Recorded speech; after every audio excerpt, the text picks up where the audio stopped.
You were nodding along when I said he could have added without the Jews, because this is who the face and the energy of the Democratic Party is with. So it's not. So the fact is, if it weren't for the fact that the media capital of the world was New York City, the faces of the Democratic Party right now would be Abigail Spanberger in Virginia, kind of a swinger state, and she's going to win by a lot. Oh, yeah, that's been working out well for you guys. And Mikey Sherrill, both former military, members of Congress, moderate, mothers. Those would be the faces of the Democratic Party. The fact is, Mamdani, I will say this, he should thank Donald Trump. Why? Because affordability would not be an issue if Trump had delivered on bringing prices down. I've got 3 Democrats on the panel, and you're going to make this about Donald Trump, really? Well, I'm just saying, and if Trump's saying he's a disruptor, well, that's Mamdani's line. And also the fact that somehow socialism is now cool, right? Thanks to Trump taking pieces of Intel and NVIDIA and so forth. Somehow it doesn't seem quite as offensive. No. I'm just saying. No. On Israel, that's a problem. Right. The guy's an anti-Semite and Hamas adjacent. Many words I can't say on television. Laurie, I think it's interesting, though, how this has created a problem inside the Democratic Party, and not just from Republicans, from Democrats. Here's Hakeem Jeffries, minority leader, New York congressman, chased through the halls of Congress about the potential mayor of New York. Take a listen. Mr. Leader, you said that you plan to speak to Zohran Mamdani ahead of early voting, which is in 11 days. You've yet to make an endorsement. Why have you been on the sidelines for so long in a race that's vital for your I look forward to having that conversation with him before early voting. Because the leader just can't pick up the phone and call this guy? So Jeffries should be, and he is, focused on this shutdown and getting Congress back in order so the American people can benefit from this and federal workers can go back to work, okay? That's point one.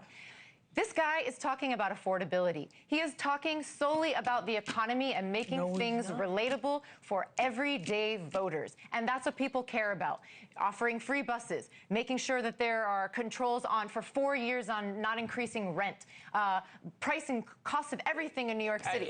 That is what he's talking about, and that's why he is resonating not just with New Yorkers, but across the board. And that's why I think, to Richard's point, that Donald Trump is paying attention to him because he sees the popularity. Okay, so to that point, support from Mamdani, Kathy Hochul, Letitia James, Bill de Blasio, Kamala Harris, Bernie Sanders, Elizabeth Warren, AOC, Ro Khanna, Ilhan Omar, Jamie Raskin, Jerry Nadler, Pramila Jayapal. So that is the far left of the Democratic Party. Chuck Schumer hasn't endorsed him. Jeffries hasn't supported him. Kristen Gillibrand hasn't supported him. Jay Jacobs, chair of the New York State Democratic Committee. Cristina, where is the Democratic Party going here? Stay with me for 1 second, because in 2009, the Tea Party was born. And everybody thought those were the crazies on the right. Yep. Nobody was following them.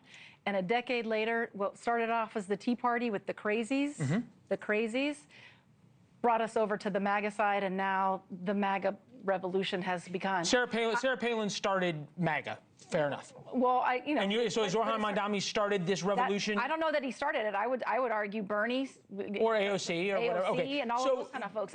So you're saying this is the future? That's where the party is going. I mean, Zohran Mamdani is the future. We're going to the sides. We're pulling apart. And all of these centrists, the Hakeem Jeffries, the Schumers, all of these kind of folks, we're being... Richard, you're a man without a party. We're left in the center with our moderate principles, maybe without a party. Yeah. There's a reason that Bernie Sanders failed to win the Democratic nomination, right? Every time that he ran, because that's not where the Democratic Party is. It's certainly not where the country is. It's not where the country is. And the reason that Hillary got the nomination, the reason that Biden got the nomination is because they recognize where the country was.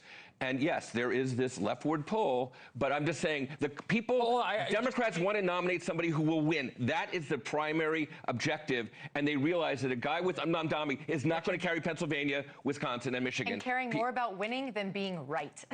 Yeah. But Cristina, I think you made a great point. Hillary didn't win.